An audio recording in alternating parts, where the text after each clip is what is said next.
Hi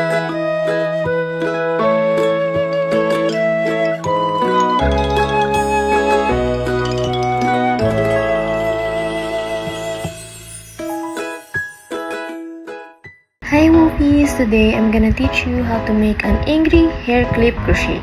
So first things first, of course, we need a 3.5 hook, a red yarn, a black felt paper, a black clip, of course a needle, a stitch marker, a E7000 glue, a glue gun, and a wire.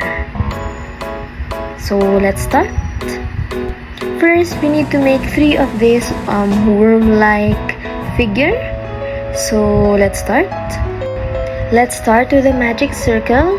Here's how I do it. I tend to overlap my yarns like this. And then I will insert my hook inside the circle and pull the yarn. And then we're gonna make a chain. And then single crochet 4 times inside the magic circle. Don't forget to mark your first single crochet with a stitch marker.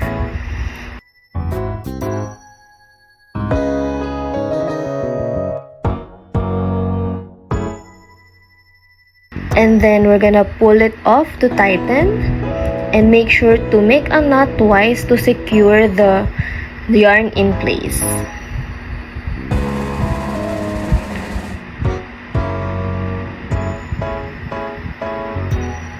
So this is the first knot. I'm gonna make another one.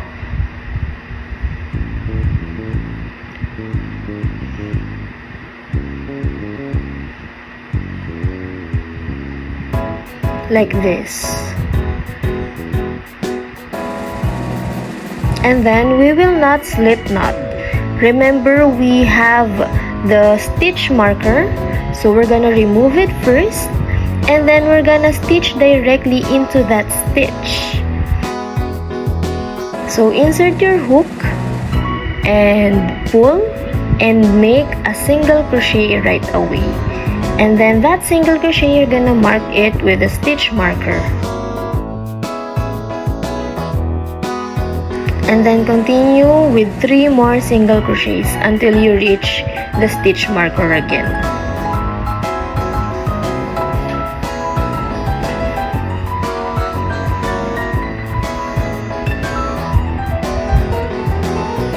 So now that we reached the stitch marker again, I'm gonna repeat the process again. Remove the stitch marker, make another single crochet, put the stitch marker on the first single crochet,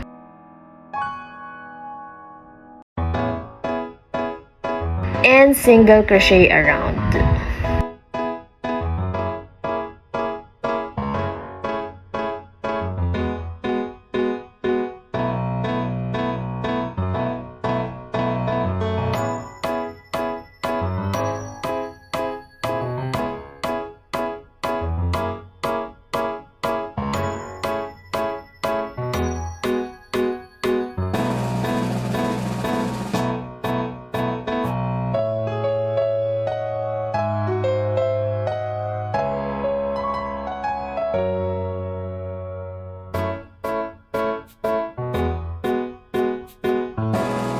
So I will just continue doing this until I reach the 7th row.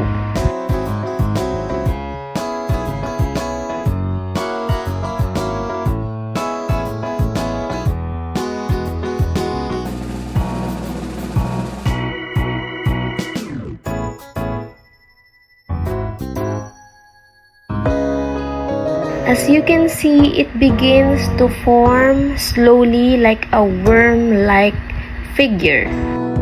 Since I'm being distracted with this yarn, I'm gonna cut it off since I've already put 2 knots inside, and continue working on it.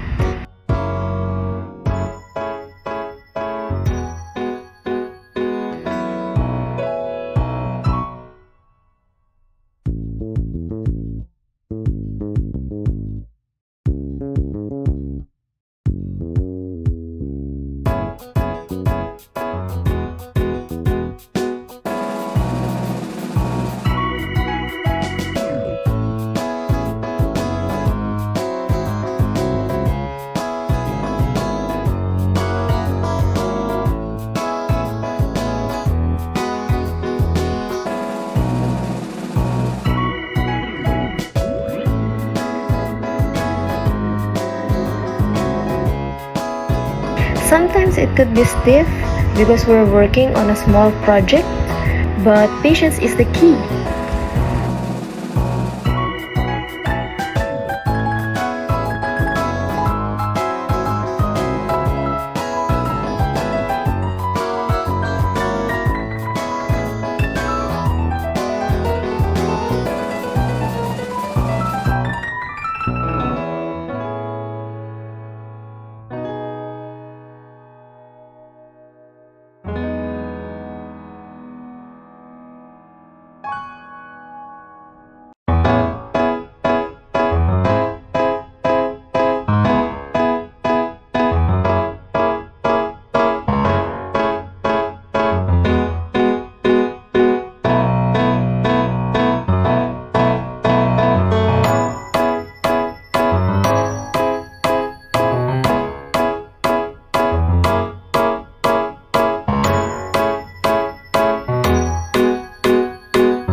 And we're reaching the last row.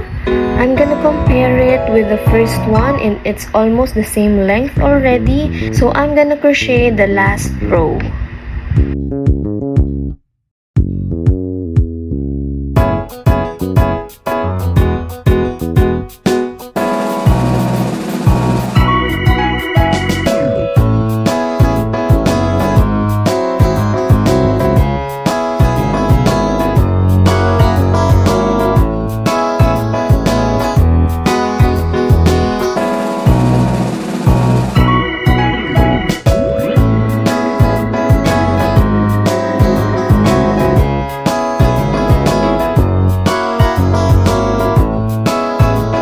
And we're done. So here's the first one that I made.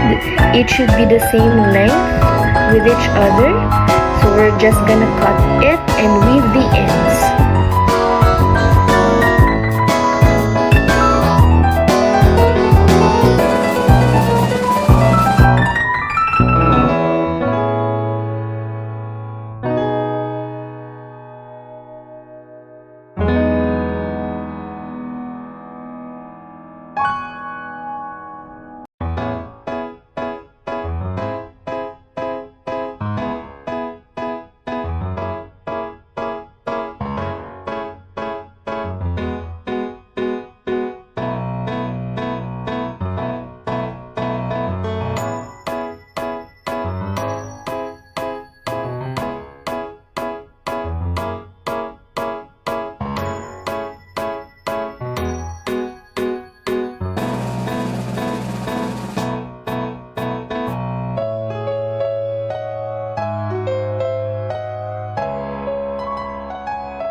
So now I'm done making 3 of this. Now it's time to assemble.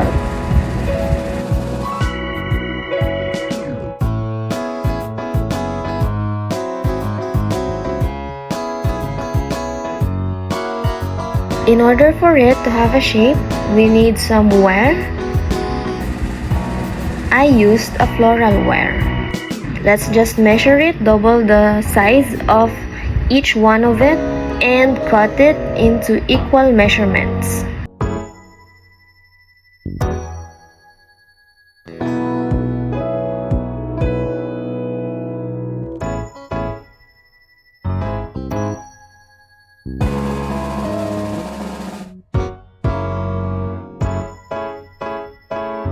Then I'll fold it into half to make it more sturdy.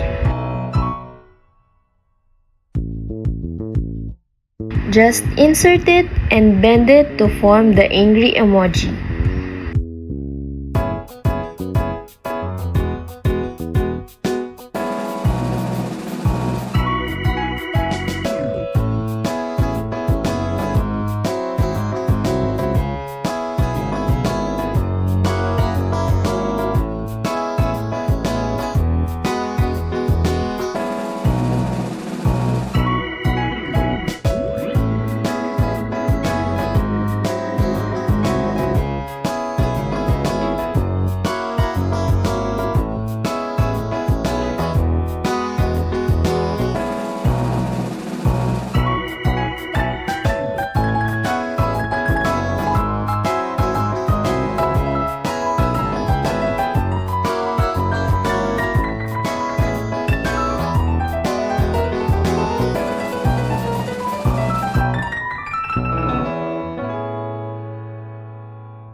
So this is how it should look like.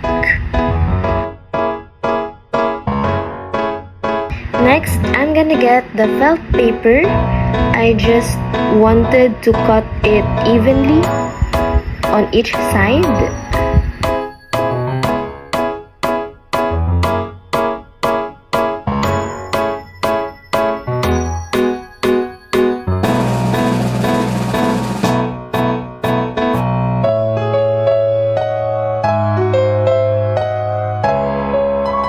And using the E7000 glue, I'm gonna attach it to the felt paper.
Now that we're done, it's time to attach it on the clip.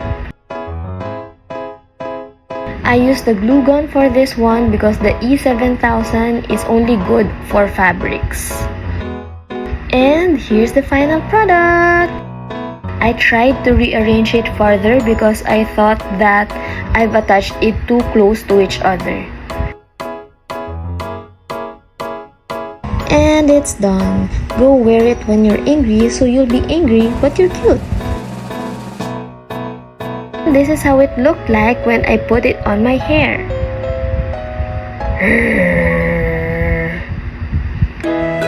Thanks for watching!